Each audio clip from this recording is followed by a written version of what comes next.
Hey everybody, welcome back to another episode of Craving Shaving, where I'm going to give some words of wisdom, some hints, a little bit about what to expect when you get a animal hair brush or shaving brush or shaving brush knot. So, what should you expect when you get a brush that has natural animal hair in it? First of all, the first thing that you'll notice is when you get it, this is a fairly soft knot, but if you put it directly to your face dry, it's going to feel pokey, okay? And that's with really any knot, or any knot that I've had.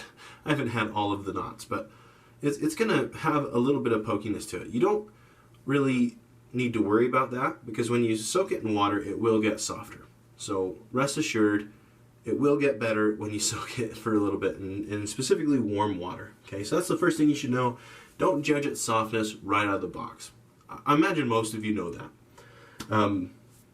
But you're going to want to soak it before you try to determine. Also, there is a bit of a breaking in period on most animal hair brushes, so just don't judge it right out of the box on how soft it is. There's some other stuff that needs to happen before you can really get a good idea of how soft the knot is going to be.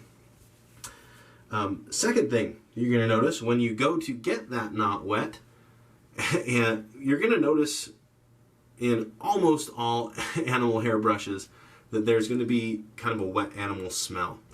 The worst one that I had was when I first started shaving this way. I got a brush from V-Long or Vi-Long, however you pronounce that.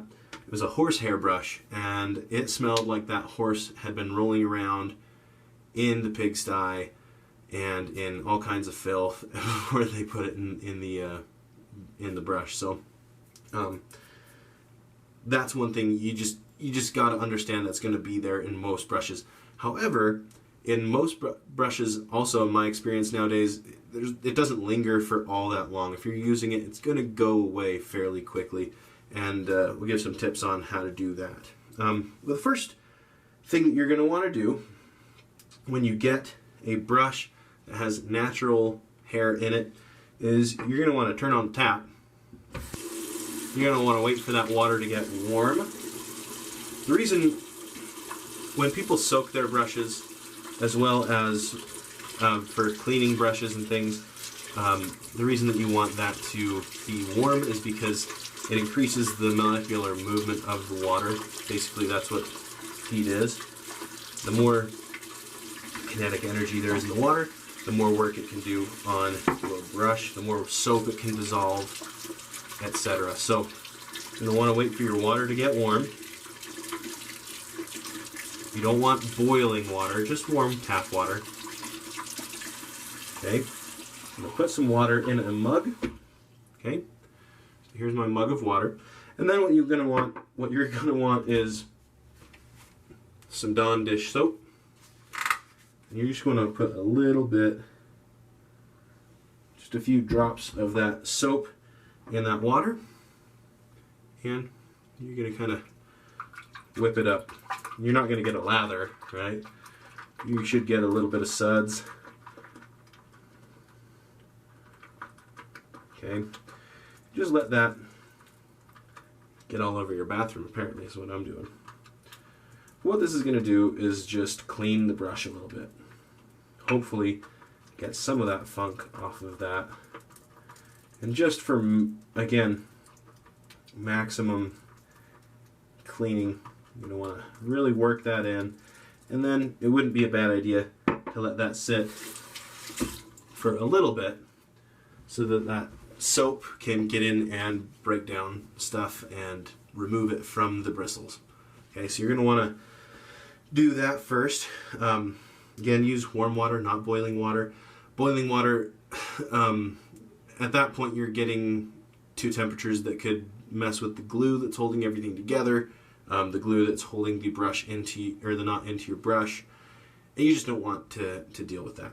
Okay, so I've got my soapy brush, and this is not lather type soap, it's just bubbles, right? Probably don't need to leave it terribly long. And then what I'm going to do, you won't be able to see this because I'm not going to move my camera for it, I just kind of rub it on my palm a little bit. You're not pushing super hard here. A little bit so you can splay the brush. Make sure you really work it around and get some agitation there to, again, try to remove everything that's there. If you just let it sit and then rinse it off, you may not be getting everything off that needs to come off to get rid of that funky smell. While I'm doing this, another thing that you should expect with a new animal hair brush, really with any brush, but this does happen more with animal hair brushes, is you should expect to lose a few hairs. For the first several uses, you should expect to see a hair come out, or two. In fact, sometimes a bunch. But that being said, it should stop as well. If you just keep getting hairs coming out, hairs coming out, hairs coming out, something's wrong, and you have a problem that needs to be fixed, okay? So expect some hairs to come out, but don't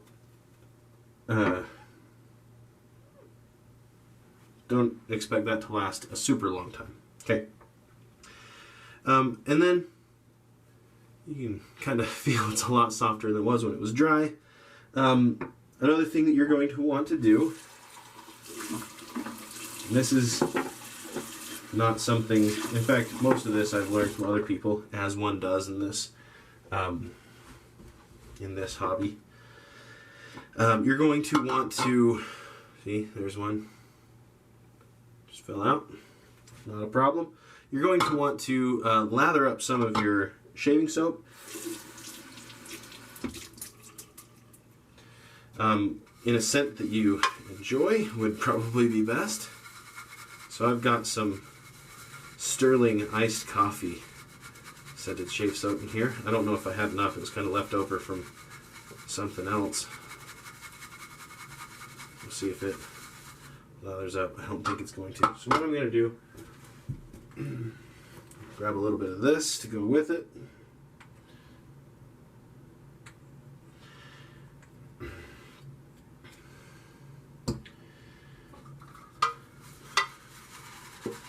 And this is two things. First of all, in a bowl that has ridges or something like that, you're rubbing these hairs onto a surface that's going to agitate them.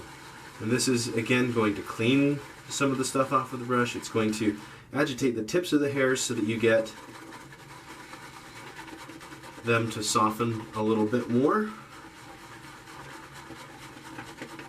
And then the idea as well is you can get some of the scent to be replaced with, moved from animal scent to a scent that you enjoy, like this Parasa Red, which has a really nice scent. Okay. So I got a bunch in here. I'm going to scoop that out awkwardly with my hand. I'm just going to cake that on there. Really make sure all of the brush has soap on it. You don't need to go overboard. Okay, rinse my hand off. And clean the handle off just a bit. Don't worry too much about that. There you go. You got your lather caked brush knot. And then what you're going to do is you're just going to set that down on your counter. Pop it on your counter. Let it sit there like overnight. And then when you rinse it out, hopefully there will be less animal smell to it.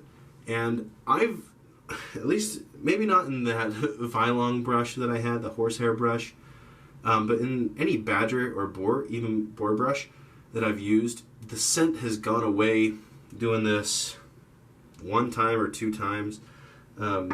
Pretty remarkably reduce that animal bad smell. So that's something you should just expect when you get a brush with natural hairs in it.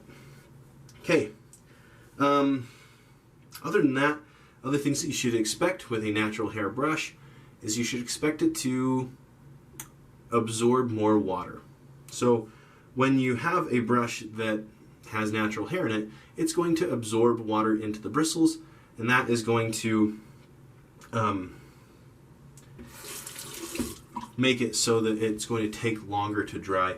I am someone who sticks mainly to synthetic brushes, and so I don't really worry about drying brushes out. I get them as dry as I can, flick the water out, what have you. If you have a natural hairbrush, it's a pretty good idea to hang it from a razor stand, like so. I'm getting lather all over, because I lathered this up before I showed you that. Good scent. I like it. It's kind of that coffee a little bit in there, and then the Grasso sandalwood. Good. Yeah, but it is going to take a long time for it to dry out. That's why most people don't have natural hair brushes for travel brushes. If you're going to have to leave the hotel in the morning, you don't want to shave and then have to wait a long time to let your brush dry out. So it's another thing to consider in getting a natural hair brush. And I think that is all I really had to say about that. If you have any comments on other things that you should expect, put them down in the comment section down below. I'd really appreciate it if you did that, because I'm sure I forgot lots of stuff.